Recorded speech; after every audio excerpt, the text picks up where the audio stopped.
My mother made me drive 4 hours for years and asked me for $15,000 while my brother did nothing. But when I discovered she completely disinherited me, I exposed the whole truth and the family was destroyed. I'm 38 years old, I work in project management for a tech company, and honestly, I need to tell this story because for years, I felt like the worst son in the world for something that wasn't even my fault. My mom, Ruth, is 67 and lives in a retirement community like 4 hours from my house, and my brother Jason, who's 33, lives literally 10 minutes away from her. I'm Michael, the oldest son, and I guess I should start by explaining how we got to this point because the thing is, I was always the responsible child. You know? The one who got good grades, who got a good job, who married an amazing woman, Emily, and built a stable life. Jason, on the other hand, well, let's just say he was always the baby of the family, the one who could do whatever he wanted without real consequences. My parents divorced when I was like 15. Jason would have been about 10. And from that moment on, Mom was alone. My dad basically disappeared from our lives, started another family, and that was it. We were old. News. Mom worked hard to support us. I'll give her that. But something changed after the divorce. It was like Jason became her special project, her baby, who needed constant protection, while I was the one who had to figure things out on my own because I was almost a man already, according to her. Don't get me wrong. I love her. I mean, she's my mom. But looking back, I can see all the signs that things were never really equal between my brother and me. When I moved away for college, Mom cried like I was going off to war. But when Jason dropped out of 2 different programs and stayed living at home until he was 28, that was perfectly fine. I got my first serious job, married Emily when I was 26. We bought a house 4 hours from where Mom lives because, well, that's where the job opportunities were and we liked the area. Jason stayed in the same town, jumping from job to job, living in a tiny apartment that Mom helped pay for half the time, and this is where the problem really started. Although at the time I didn't see it as a problem, I just thought I was being a good son. The calls started out occasional. Mom needed help changing a light bulb that was too high, or she needed someone to check something on her computer, normal stuff. But Jason, who lived 10 minutes away, was always busy. He always had an excuse, whether it was he had to work, or he wasn't feeling well, or his car wasn't working. So Mom would call me, and I'd make the 4-hour drive, fix whatever it was, and drive back. At first, it didn't bother me that much. I thought it was the right thing to do. Like, she's my mom and she needs help. Emily was always super understanding about it, although sometimes she'd tell me that Jason should do more, but I'd defend it saying, well, everyone helps how they can, right? But then the calls became more frequent. Mom needed me to take her to the doctor, to buy her heavy stuff from the grocery store, to help her move furniture, to go with her to look at a new apartment in the retirement community because hers was having plumbing problems. Every call ended with me driving 4 hours there, doing whatever she needed, and then 4 hours back. I'm talking about this happening like 2 or 3 times a month, sometimes more.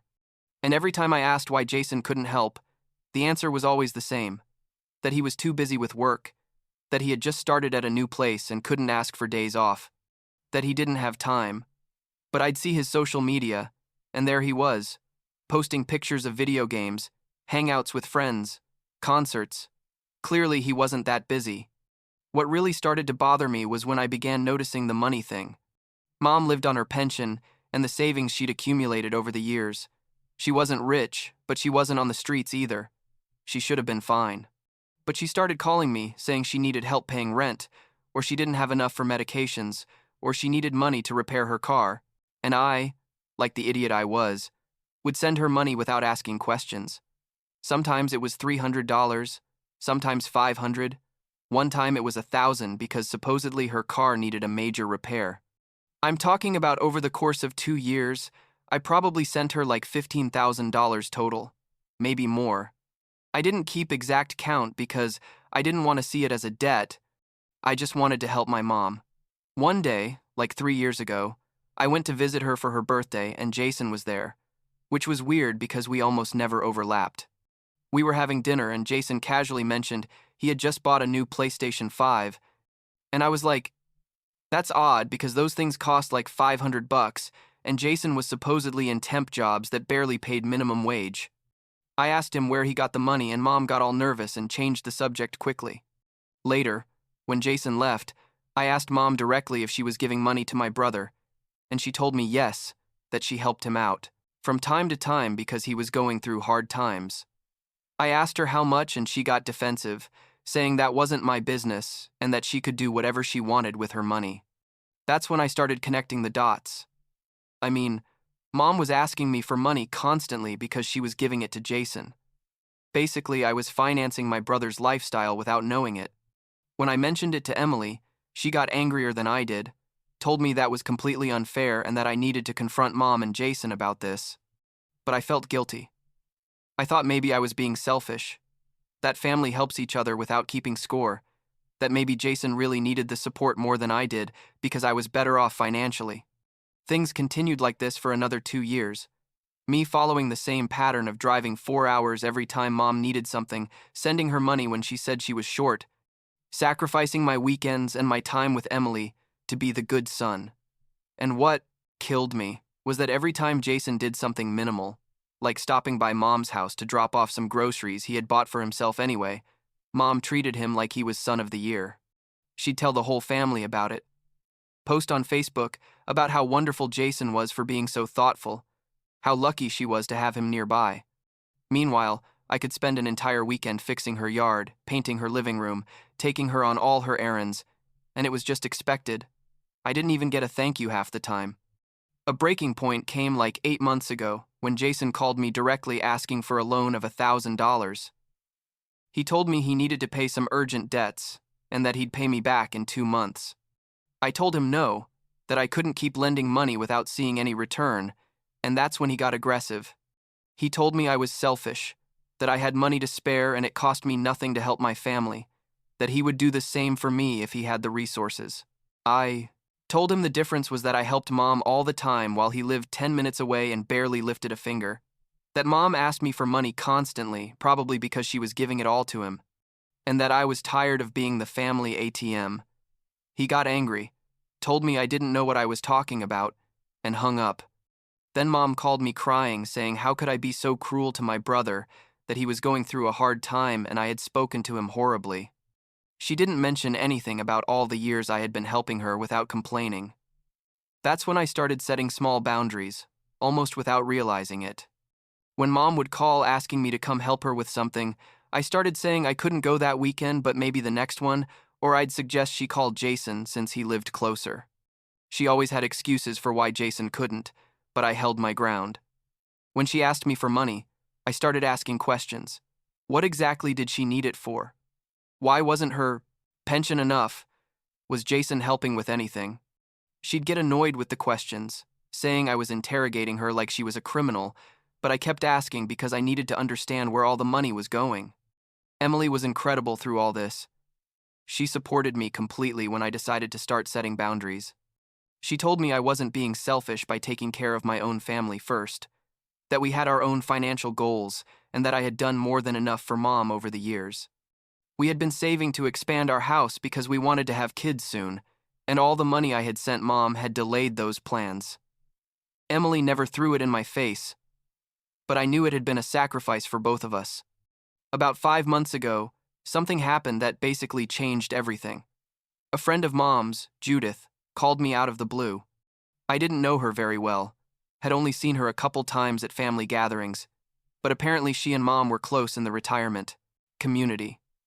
She told me she needed to talk to me about something important and that it was uncomfortable, but she felt I should know. Basically, she told me that Mom had been talking with several people about her will and that she had decided to leave absolutely everything to Jason. Not an equal split, not a 60-40, literally everything.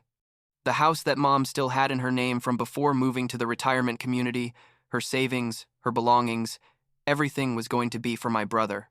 Judith told me she had tried to make Mom see that this wasn't fair, especially considering everything I had done for her over the years, but Mom insisted that was her decision and it was final. I was in shock, literally couldn't process what I was hearing. I asked Judith if she was sure and she said yes, that Mom had shown her the will and everything. When I hung up, I sat on the couch, unable to move. Emily came home from work and found me like that, like in a state of shock.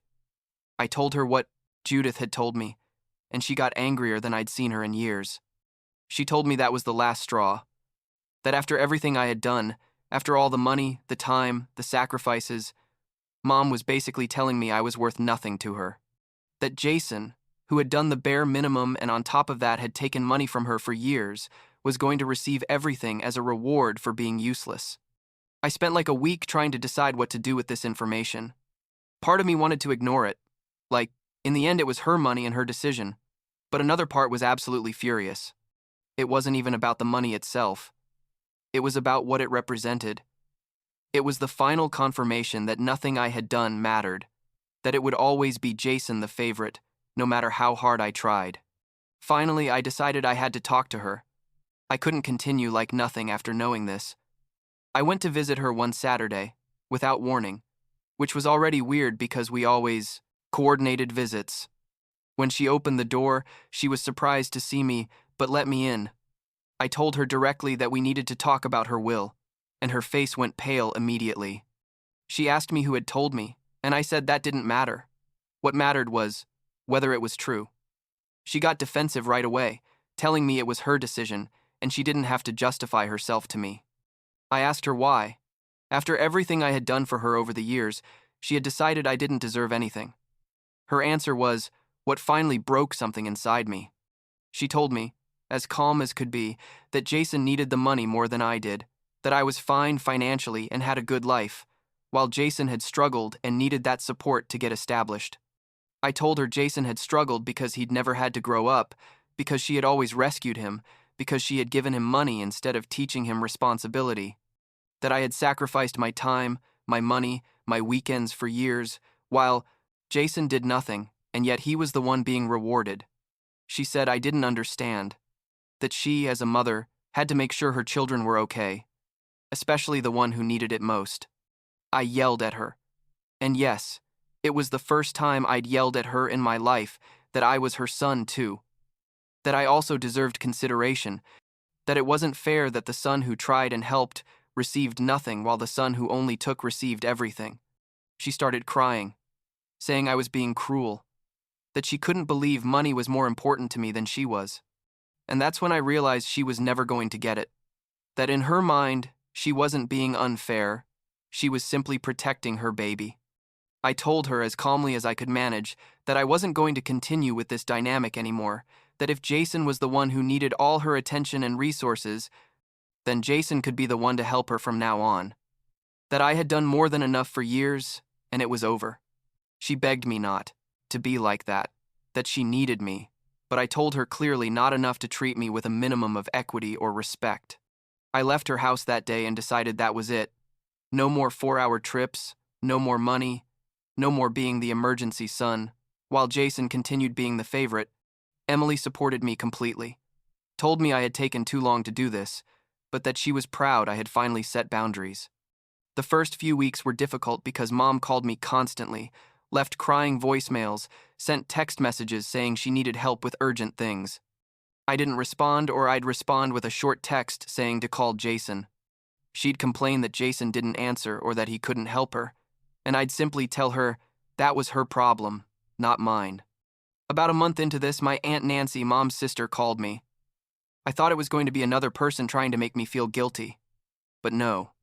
Nancy told me that Mom had been talking to the whole family, saying I had abandoned her, that I had become selfish and cruel, that I didn't care if she lived or died anymore, that she was telling everyone that she had given me everything in life, and I had left her alone in her old age. Nancy asked me what had really happened, because that didn't sound like something I would do. I told her the whole story, absolutely everything, the years of constant trips, the money I had sent, how Jason did nothing but got all the credit, the will thing, the whole truth. Nancy was quiet for a moment and then told me she had no idea, that Mom had never mentioned any of that she had always painted things like Jason was the attentive son who visited her all the time, and I was the one who lived far away and barely remembered her. She told me she was going to talk to other family members, because this was important for them to know. I decided that if Mom was going around telling lies about me, then it was only fair that the family knew the truth. I did something I never thought I'd do. I gathered evidence of everything, screenshots of messages where mom asked me for money, receipts of bank transfers, messages where she asked me to come help her with different things, everything. I sent it to several family members with a calm explanation of the situation, saying I was sorry to have to do this, but I wasn't going to allow her to destroy my reputation with lies after everything I had done. The reaction was like a bomb.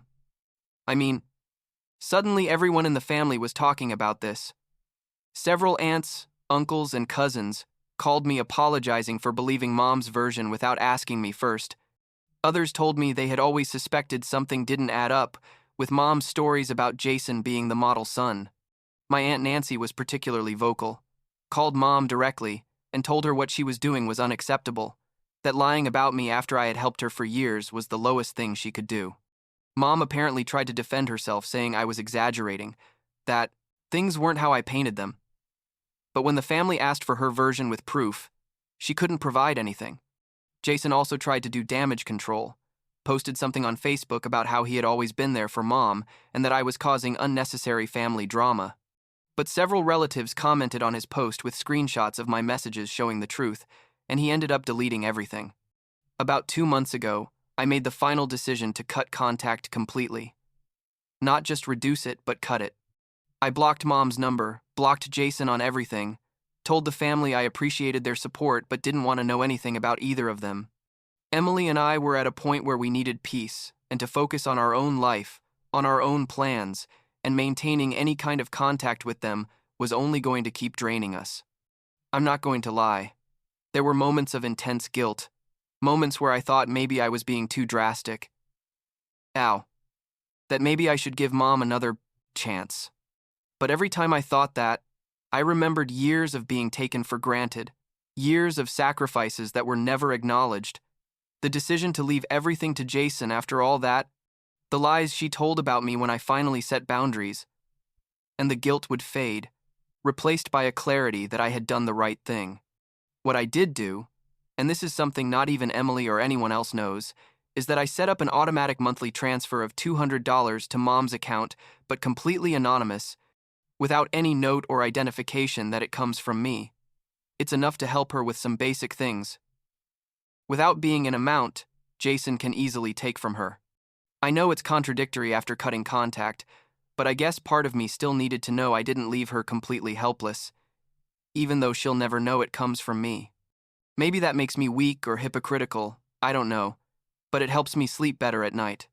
Now, 3 months after cutting contact, completely, I can honestly say I feel lighter than I have in years. Emily and I were finally able to start the plans to expand the house. We're saving well without the constant requests for money, and our weekends are ours again. I don't have to be constantly watching my phone waiting for mom's next emergency. I don't have to feel guilty about not driving 4 hours every weekend. It's a freedom I didn't know I could have. Sometimes I wonder how mom's doing, if Jason was finally forced to help her more by not having me as plan B, but honestly, it's not my problem anymore. She made her choice of who to value, and I made mine not to keep accepting that. The extended family is still in contact with me. Several have told me they're proud that I finally stood up for myself. Others occasionally tell me how things are with mom, but I ask them not to give me details, because I really need to maintain that distance. Emily told me recently that I'm happier now than she's seen me in all the years. We've been together, and she's right. It's like I had been carrying this enormous weight for so long that I'd gotten used to it, and now that I've let it go, I can finally breathe. I don't know if mom will ever understand why I did what I did. Probably not. Probably until the end of her days she'll think I was the cruel son who abandoned her. But I know the truth. The family knows the truth. And more importantly, Emily and I know the truth. Last week, Emily told me she's pregnant, just a few weeks along, and when she told me, the first thing I thought was, thank God I cut that cycle when I did. Thank God my son or daughter isn't going to grow up watching their dad constantly sacrifice himself for people who don't value him. Isn't going to learn that family love means letting yourself be used without limits. And that gives me more peace than anything mom could say or do at this point. I guess in the end what I learned is that family shouldn't be an excuse for abuse or exploitation, that it's okay to set boundaries even with your parents, and that sometimes the healthiest decision is to walk away completely. I don't regret helping Mom during all those years. The person I was did it for the right reasons. But I also don't regret walking away when it became clear that none of that mattered to her.